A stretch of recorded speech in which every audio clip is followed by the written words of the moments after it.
Hello, my name's Rowena, and in this video I am going to show you how to construct Hess cycles.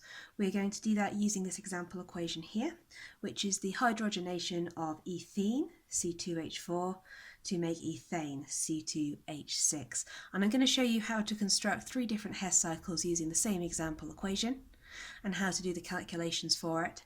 And then we're going to compare the three different results we get from our three different Hess cycles. So first of all, we're going to use enthalpies of formation. So you should by now be familiar with enthalpy of formation. And by definition, the enthalpy of formation is the energy required to make 1 mole of a compound from its elements, where the elements and the compound are in their standard state.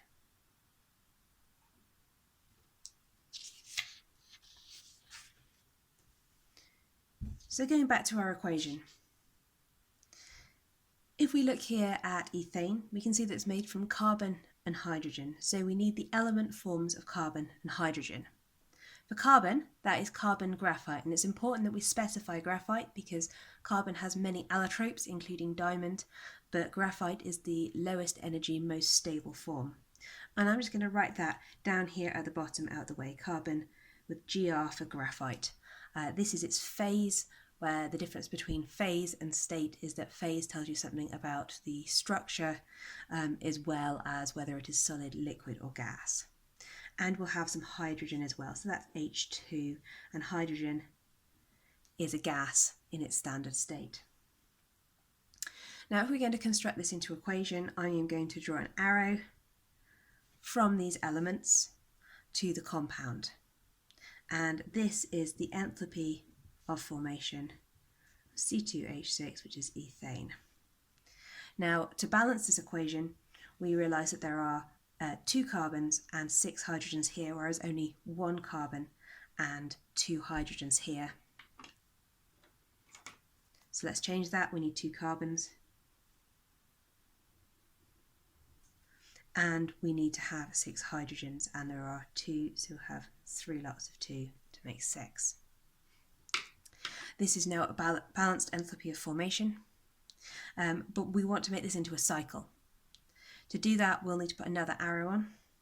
So this is again an enthalpy of formation going in this direction, and along this arrow we are going to make ethene, so this will be the enthalpy of formation C2H4 and the enthalpy of formation of hydrogen H2, and this is also balanced. If you add these up, you'll see there are 6 hydrogens here, 6 hydrogens here, 2 carbons here and 2 carbons here. The more savvy among you may have already noticed that we have hydrogen on this side and hydrogen on this side of our arrow, which means the hydrogen hasn't actually undergone any changes. This means that the energy required to turn hydrogen into hydrogen, or to do nothing, is in fact nothing, and we can cross off the enthalpy of formation of hydrogen. Just going back to our table, the enthalpy of formation is the energy required to make 1 mole of a compound from its elements in their standard state. So it's not in fact the energy required to make any elements, and the enthalpy of formation of any element is by definition 0. Okay, let's return to our Hess cycle. So at the moment we have indeed constructed a cycle. It goes round. What we want to find is how to get from this side to this side. We want to know the enthalpy of this top reaction. If we don't know it and can't look it up, we construct cycles so that we can work it out through 2 other equations. And in this case, we would take a different or alternative route from this side to this side, which involves going round like that. As you can see, this means taking the enthalpy of formation of ethene going backwards and the enthalpy of formation of ethane going forwards. If you go backwards down an arrow, we're going to put a negative sign in front of it, and I will show you that when we come to put the numbers in a moment. First of all, we need to look up the enthalpies of formation of ethene and ethane, and as these are standard numbers, these will be available either online or in a valid data booklet or data source. So the enthalpy of formation here of ethene is plus 52.2 kilojoules per mole. And the fact that it's positive suggests that this is endothermic, or it costs energy. The enthalpy of formation of ethane is minus 83.8 kilojoules per mole. And the fact that this one is negative suggests that this is exothermic or releases energy in the process. Indeed, it is significantly more common for an enthalpy of formation to be negative, because most of the time when you are forming something, you are creating bonds. Occasionally, it can be positive, and that's because if you are forming small molecules, like ethene, sometimes the bond energy that you get back through forming the compound is not sufficient to make up for the loss of energy from breaking up a large stable compound such as graphite. So you can get positive enthalpies of formation, but they are not very common. Now, let's look at the mass. We've got plus 52.2 going this way from the elements to the compound along this arrow, but we want to go the opposite direction. So we are going to take minus 52.2. And then we are going to go along this arrow in the same direction of the arrow. So we are going to go from the elements to the compound, following our green arrow. And that arrow has minus 83.8 on it, so we're going to add on that value. We don't need to change the sign because we're going the same direction as the arrow. 83.8. And then if you put this into a calculator and add it up, you will see that it comes to minus 136, and this is in kilojoules per mole. So we can conclude that our enthalpy of reaction is equal to minus 136 kilojoules per mole using our enthalpy of formation Hess cycle diagram.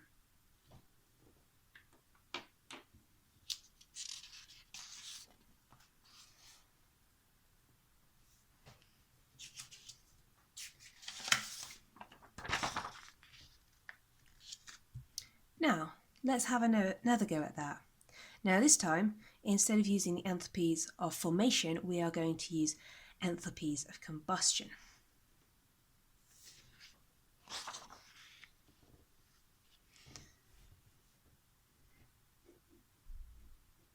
So the enthalpy of combustion, by definition, is the energy required to take 1 mole of a compound and burn it completely in air, or indeed in oxygen, because it is the oxygen in the air in which the compound burns. And you want to have your compound here in its standard state. Technically, oxygen is also in its standard state. That means that if you have got compounds like these that are made up of carbon and hydrogen, that we are going to make CO2, carbon dioxide, and water, H2O. And once again, I'm going to write these two at the bottom. We're going to need to balance this. First of all, let's think about the direction of our arrows. By definition, the compound is burnt in air. So the enthalpy of combustion is from the compound to the burnt products. These are the burnt products, so let's draw our arrows, in this case, down. This, you may note, is in the opposite direction to the enthalpies of formation when we went from the elements at the bottom to the compounds at the top. And it's important for every time you construct a Hess cycle to consider which type of reaction you're doing and therefore which direction the arrows will go in. To balance this, I'm going to start by looking at the right-hand side and balancing that. And there's a reason that I'm doing that. The right-hand side is significantly simpler than the left-hand side. This one has got 2 materials in it as our reactants, and this one has only got 1. That means that you can use the numbers after them, 2 carbons and 6 hydrogens, to more easily work out how many of our burnt products we are going to need. So there are 2 carbons, so we'll need 2 carbon dioxides. There are 6 hydrogens, so we will need 3 water molecules. Of course, there is no oxygen on this side of the equation, so we'll need to correct for that. There are 2 times 2, so 4 oxygens here, and 3 oxygens here, giving us a total of 7. As oxygen exists as an O2 molecule, we will add 7 over 2 oxygen molecules there. And we expect to have 7 over 2 oxygen molecules over here as well. Let's just check that that balances. We've got 2 carbons and 2 carbons. We have got 2 add 4, 6 hydrogens, and 3 times 2, 6 hydrogens. We know that this adds up to 7 oxygens, so we'll have 7 over 2 of those. And we can add the states on. Oxygen is a gas, and we know that carbon dioxide is a gas, and water is a liquid under standard conditions. Okay, so that's all balanced. Now let's have a look at our Hess cycle.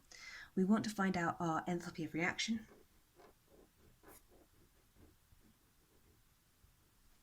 And to do that, we will go from our reactants on the left at the top here to our products on the right at the top. And to go around another way, we can go like this. So we are going forwards down this first arrow and backwards up this other arrow. Using our enthalpy of combustion definition, this is the enthalpy of combustion of C2H4 or ethene plus the enthalpy of combustion of hydrogen.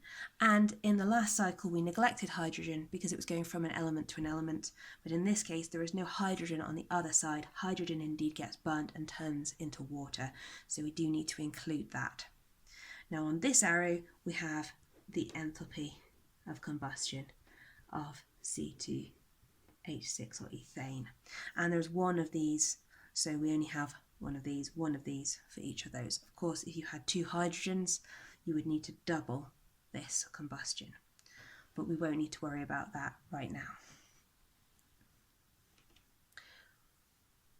Once again, the enthalpies of combustion are known values. You can work them out experimentally in a lab by burning these compounds. So if you do this experimentally, you would use this equation, Q equals mc delta T, but we're not going to do that right now.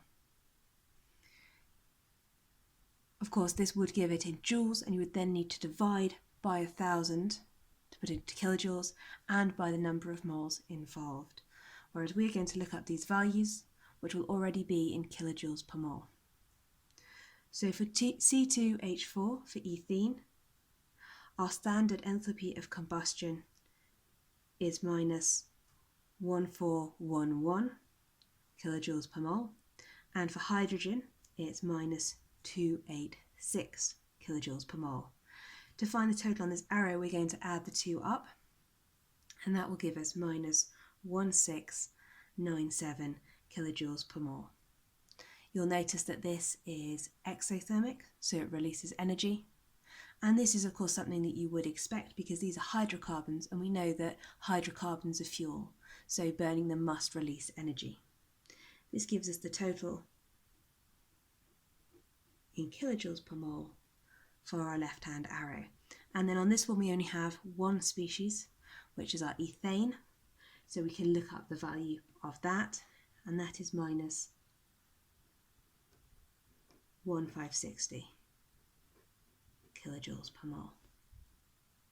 So now we come to do the maths part of this, and we are going forwards along this arrow, so we will take the number, which is minus 1697, and we won't do anything to change it. And then we are going to go backwards along this arrow, so we're going to take off the value of that arrow. That's already a negative number, so it's minus 1560, so we have a minus minus. To correct that, you can simply change two minuses, minus minus, into a plus, and we have minus 1697 plus 1560.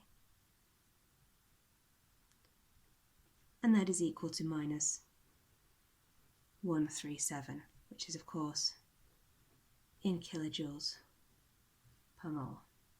So we have therefore calculated that our enthalpy of reaction, or going from this side to this side, is the same as going forwards along this arrow, backwards along this arrow, and gives us an enthalpy of reaction of minus 137 kilojoules per mole using enthalpies of combustion.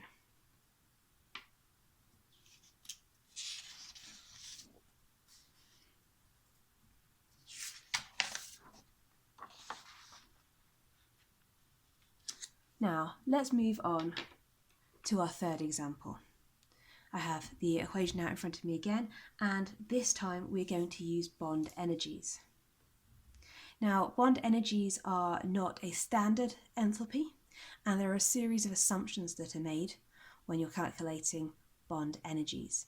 And that's because we're looking at a very theoretical situation where you could imagine taking a bond between two things and just snapping it apart and pulling them into two separate species. And of course we make the assumption that a carbon-carbon bond is always the same as another carbon-carbon bond, whereas in fact it depends upon many different things, including what else is bonded to those carbons, whether the compound is in a liquid state or a solid state or a gaseous state, and other molecules around it and intermolecular interactions. This only works for covalent bonds, so will only work for some things, but this example works for both. First of all, I'm going to draw out these molecules in displayed formula. So that will be doing 2 carbons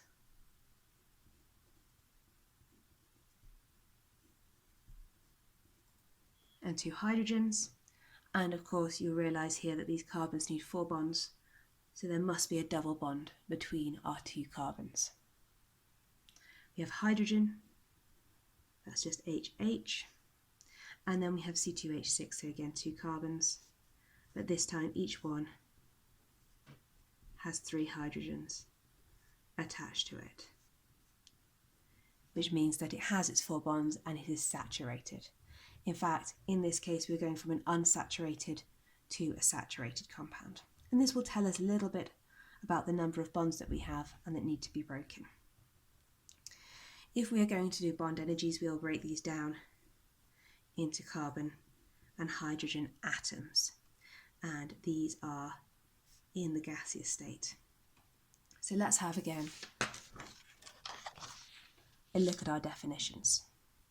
If this enthalpy change, or energy change in this case, is bond energies, then this is by definition the energy required for 1 mole of gaseous bonds to break. And indeed nothing here is in its standard state because we are by definition using the gaseous state. In this case it works perfectly well because C2H4, H2 and C2H6 are all in the gaseous state. And remember, we are bond breaking, so we're taking these and we're snapping them apart. This means we're going from this side down to our atoms at the bottom. And once again, we will need to balance this. There are on this side, which I'm going to because it is the simpler side, 2 carbons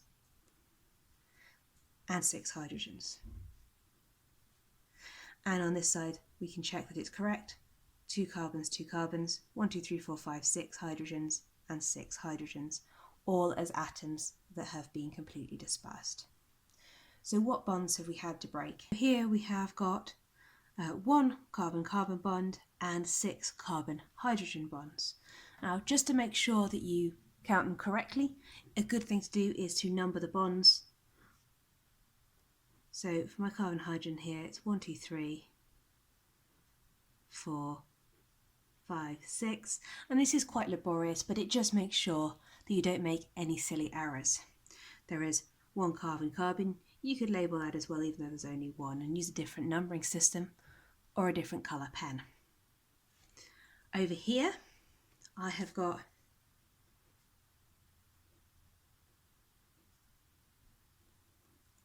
four carbon-hydrogen bonds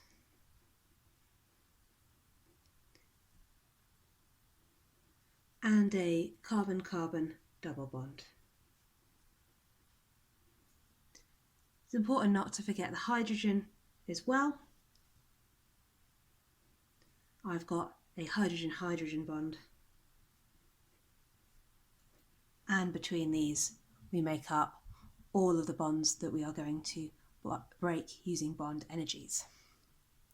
Bond energies, once again, they're something you can look up in a table, and you'll see something that looks rather like this. Now, importantly, these are all positive. And bond enthalpies are always positive by definition because they involve bond breaking. Bond breaking is endothermic and it costs energy, and there are no bonds being made because this is not a reaction. So we can now use all of these values to work out these things here. So we have 1 times carbon-carbon, that's 3, 4, 7.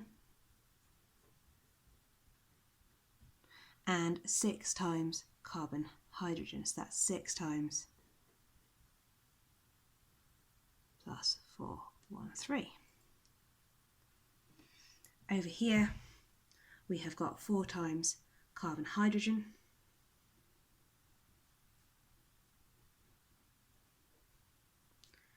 a carbon-carbon double, and a hydrogen-hydrogen. And we can add up all of these values. If you put it into a calculator, this one will come to plus 2695, and this one will come to plus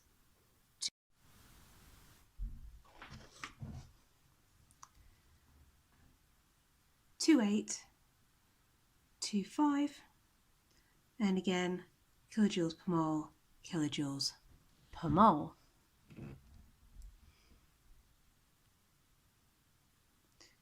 All of these values, importantly, are in kilojoules per mole because they involve bond breaking, and bond breaking costs energy. No bonds are made in this process because it isn't a reaction. Okay.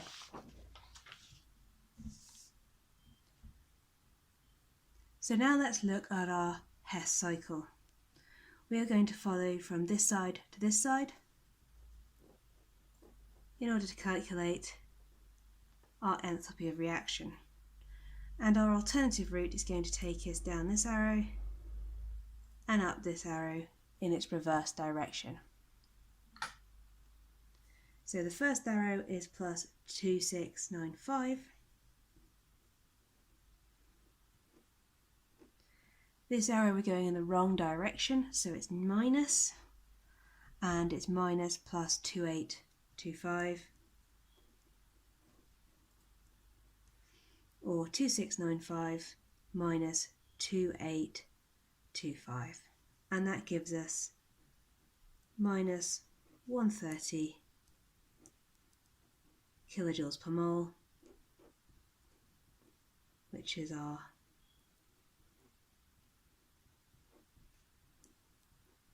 enthalpy of the reaction. Let's take a look at our 3 Hess cycles again.